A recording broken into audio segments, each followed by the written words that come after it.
Hello, Stampers. This is Deborah Bergen from HeartfeltInkspiration.com. And I want to show you today something that is a follow-up from last week's video on how to use a paper trimmer, how to cut paper. And tonight I'm going to show you how to create a double wonder. And this is a variation on a technique that we have used before called a one-sheet wonder.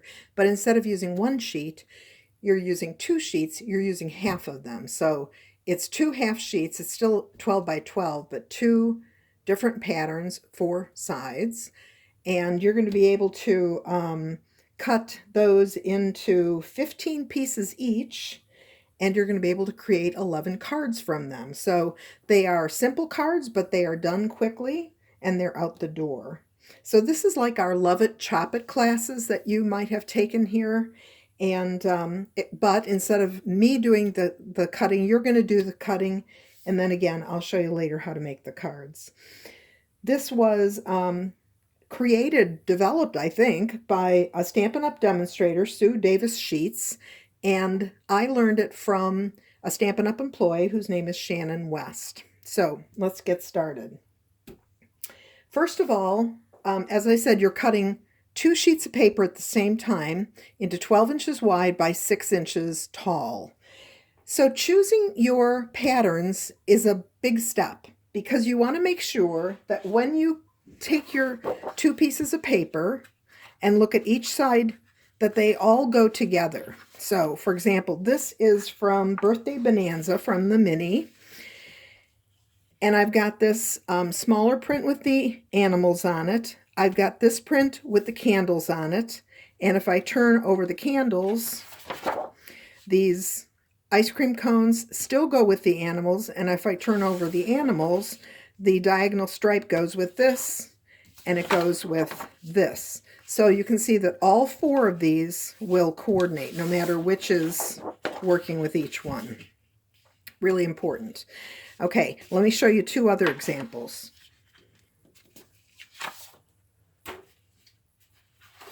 This is from the Magnolia Lane package of Designer Series paper, which is actually in the big catalog. And so here are two pieces, and you can see that the same colors are repeated on each of these. Turn one over. I have one piece, okay, there's no brown in this, so that might be a little bit of a problem. On the other side, I do have brown. This is a beautiful print. How does it look with this side?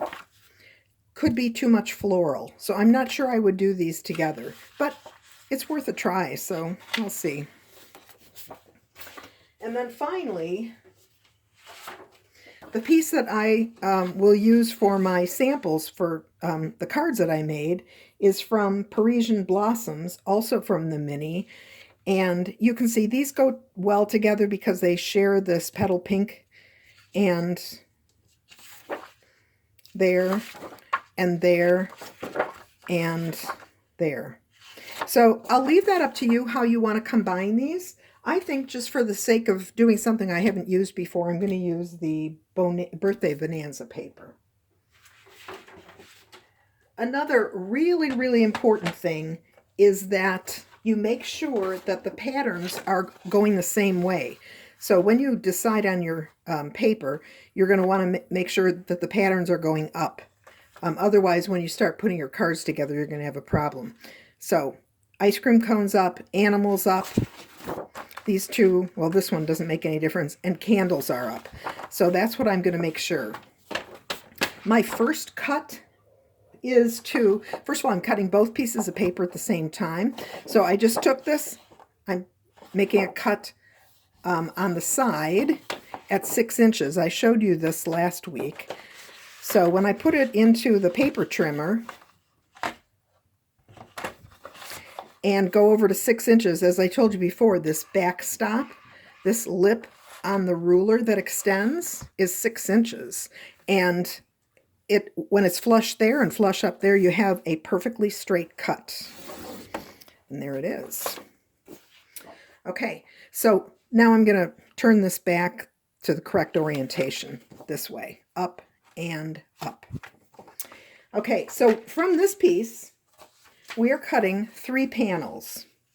Panel A is 3.5 inches wide, panel B is 4 inches, and the last panel is 4.5. So easy to remember, 3.5, 4, 4.5, ABC.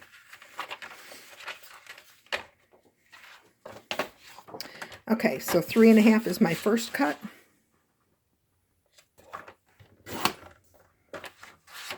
4 is my second cut. I'm always making sure these are together. And I end up with, hello, 4.5 there. You see it there, 4.5. Okay, so let's take each one of these. We're going to start with panel A, the 3.5 one, and I will put these, I will have these diagrams, I'll have a link to them. So here's panel A. So when you look at this, you're going to be cutting so that what, I knew I was going to have problems with this. You are going to be reading everything right side up. So when you cut these, you're cutting this way. So now this is contrary to my orientation, but that's okay because of the way we're going to use these pieces.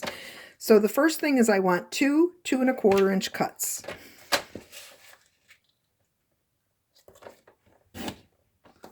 I moved a little bit. There's 1.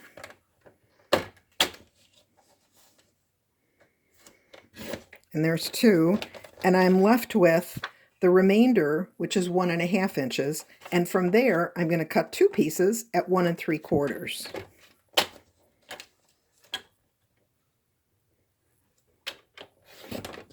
Okay, I'm going to put these to the side.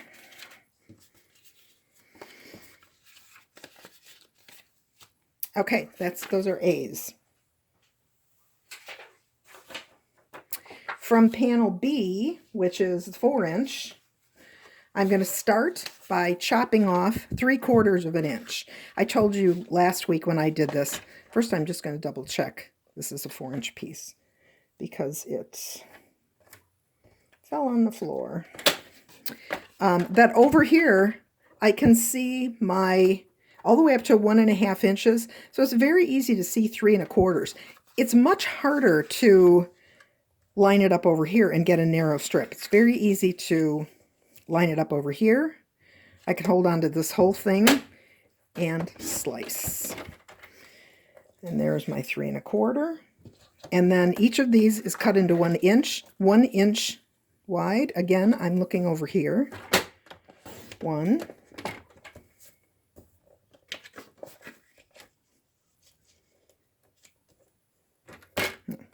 I just said I was looking over there, but did I know? 2. And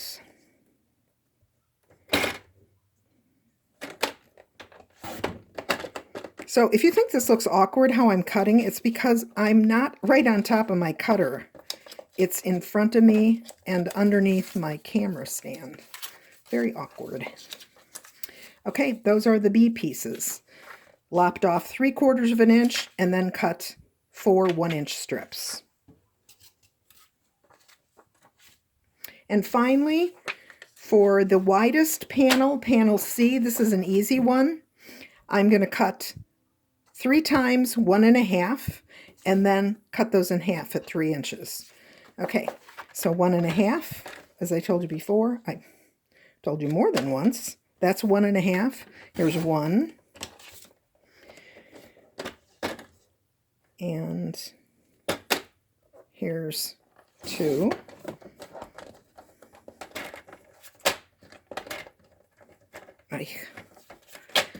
Okay, and now my 3 inch pieces.